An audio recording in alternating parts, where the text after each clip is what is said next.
I really how I put Rod on the show. 'Cause I think this shit's just so crazy how I met, bruh. I was with Ripper on the beat and Tally. We was headed back down to South Florida. So we just sitting talking. He's like, yeah, man, you heard about this shit named Rodwave. I guess him and Major Nine was talking about it. I'm like, yeah, let me check them out. So I'm vibing shit. I'm like, damn. Bro, I wrote, bro. I like, yo, bro, like, yo, sound crazy. You was just like, getting put onto him. You never even like met him before this. Like my dog, Ripper put me on. Okay. And Major Nine, really, through Major Nine and Ripper, they the ones who put me on. We strive to motivate, inspire young minds so they don't go to waste. We call ourselves CiiiTY, but we global. And everybody that has a voice is allowed to be vocal. I done put the time into have a powerful network that's more powerful than money. So like, off my face alone is worth a million. Yeah, I mean, we done through shows, and you pulled up. I think we had a show at Levelly. Yeah. And you pulled up, and the owner there was already just like, oh, I know this. I know this kid. You know, I don't even want to get into. I'll tell you, the first time he met me, we did a Rodwave show. But that was like his fourth show here. But like we did it in Lake Worth, and like he was coming to Palm Beach. Like, boy, he was getting like a show every 2-3 months here, man. So we brought him, and that thing was just he said it was too packed for him. That's like you remember that one. Yeah. After that, he see me for like a year and a half. He said, what was that show at Levelly? Yeah. He said he was like, too packed enough for him? Yeah, there's too much going on, man. 2018, it was 2018. No, I had to be 19. Yeah. At this time, he was, not even, did people even know him like that? Yeah. Well, like maybe locally, but was he? Like, what's that one? Yeah, like Florida-wise. Florida-wise, that's what I'm saying, yeah. I forgot what song was that. I think Get a Bag, Heart for Sale was already out. Yeah, it was around that time. Yeah, like Heart for Sale type of time. But I gave Rodwave his first show in Palm Beach like 2017. Really at Roomba's. Like me and my dog Rod, Good to Go Stars, man. He was doing the Haitian American Festival every year. He part of that every year at the fairgrounds. I booked him on. It was me, J.O., Lil Toe, and Rodwave all in one show. And it was a party called Unprofessional because me and all my dogs used to make a joke about saying that. Like, you unprofessional, Bounce. Yeah. My dog, Gold Money Glee, J-War, Track, 100K Track from 100K.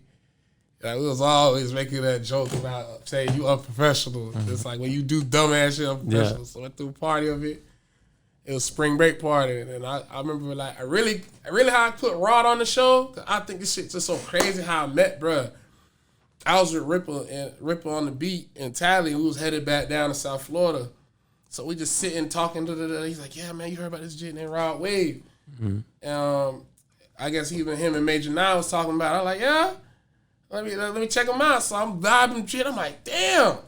Bro, I wrote, bro. I like, yo, bro, like, yo, sound crazy. You was just like, getting put onto him. You never even like met him before this. Like my dog, Ripper put me on. Okay. And Major Nine, through Major Nine and Ripper, they the ones who put me on. Because even when we came to the studio, after we came back from Tally, I came down with Ripper. We went to Miami, went to the studio with them boys. I think Fat Jesus was in there.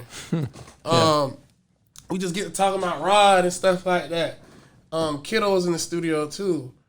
And I was just like, yeah, that boy, y'all was talking about that boy gas, man. Like I already locked him in to put him on the show with me, J.O. and Lil Toe.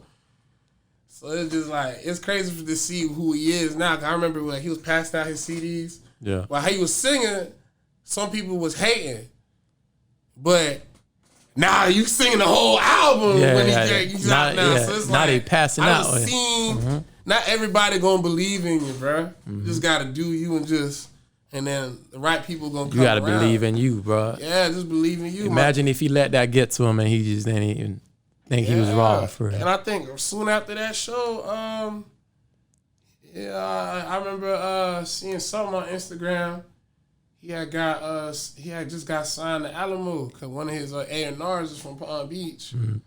So I just see the influence of like promotion of just doing stuff in the real world and people just wanting to be inquisitive of what's going on. I look with bruh. He was started at Roombas. He came on the love, bruh. Came, pulled up on me in Westgate, hung out. We were smoking, hanging out for a little bit. I went on my way. Look, you did a little show at Roombas, and now look who you are. You just sold out at the fairgrounds. Yeah. And I watched this happen with my own eyes. Like, damn. It ain't What that do for you, like motivation wise, like seeing that, like experiencing, and not just with him, because you've been around a lot of people and you've seen it happen for a lot of cats. And in some ways, I'm sure you see a similar process to it, like either whether it's them believing in themselves and the management they got around them, the team they got around them. What do you notice with these artists when you see them succeed like that? Have a team. They gotta know. If you the golden egg, protect the golden egg and service it, and other stuff will come from it. Right? And make it fun. Don't make it too serious, because then that's when the fallouts happen. You know what I'm saying? Like, I just peeped that around. Just have fun with it. It's real work. It's a real business, but have fun with it. You too serious? Now that's when the egos come in, and sometimes they see, like through Rod and me personally, I done seen people try to live their life through him.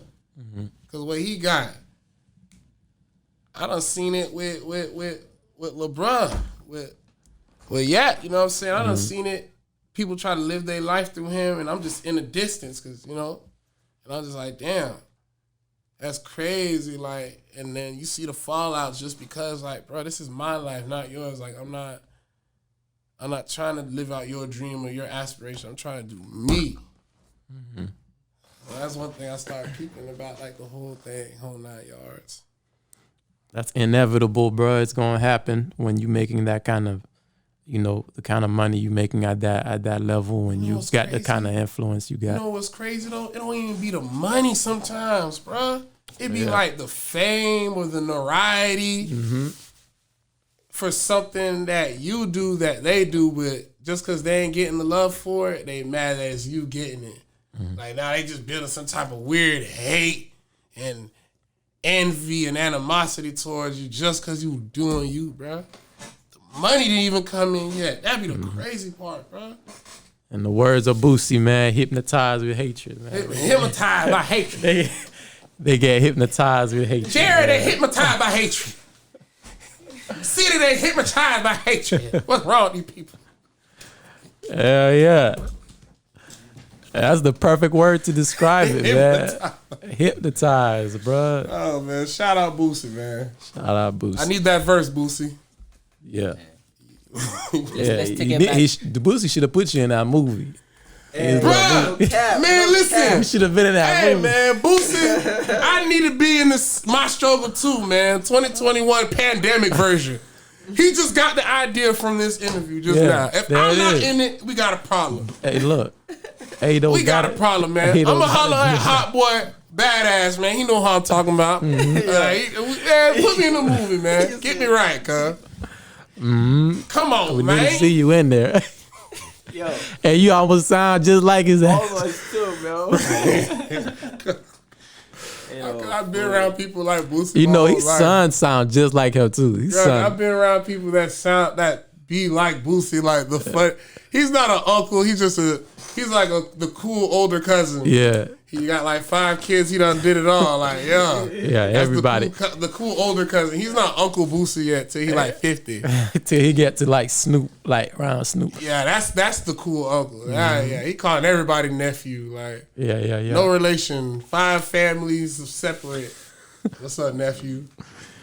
Yeah, man. Boosie's going, like, that's a Southern legend, man. Mouth for the South, for real.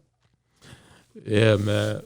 Gee, so like you just released another project. Like I was saying before, I mean, you dropped 2 this year. I actually didn't even know you dropped the first one. But you got 2 out. Yeah. I don't think you dropped any project the year before that. Or never, before that. Never. I don't think I've ever heard. I did, and I took them down. Yeah. I feel like other artists do it too. They be feeling like they get caught up in, I didn't get all these views, but you don't know who listening. That's what made me feel like, damn, I'm a whole fool. Like, I remember when Wiz Khalifa, like, blew up. He didn't blow the cushion orange juice, but, you know, he had star power and all them other things. Iceberg, you had Mr. L.I.V.E. and L.I.V.E. 2 and Strictly for the Streets and Strictly for the Streets 2. Mm-hmm. Now you got Live House. Come on, it's a building blocks for the next thing. Like, so I was really just like Jenga. I just pulled the wrong piece, made the whole thing fall. And like, it was just getting built up. It didn't get the chance to get there yet. It's piece by piece. Brick upon brick. Here. Yeah. Like, you gotta wait. Yeah. That's having foresight. That's having foresight. A lot of people don't have foresight. Like, you get caught up. Like you said, I see a lot of people get caught up in the views. You drop a project. Yeah, you want it to do well. It would be rewarding if it did well. But there's also, like you said, if 10 motherfuckers hear it, you don't know who them 10 people is hearing it for. It might be the richest person of all time. You might know that just listens to you all the time. So you don't got to get known with everybody. You got to get known with the right somebody. You know what I'm saying? It ain't got to be everyone. Not everybody going to like your music. Not everybody going to like you. So just make it for who it's supposed to be for, who want to listen to your music. Yeah. Shoot, some people might not like Drake, but they still gonna hear him. They still gonna see him. Nah, once you in on their neck, you there. You staying there. Oh yeah. We strive to motivate, inspire young minds so they don't go to waste. We call ourselves CiiiTY, but we global. And everybody that has a voice is allowed to be vocal.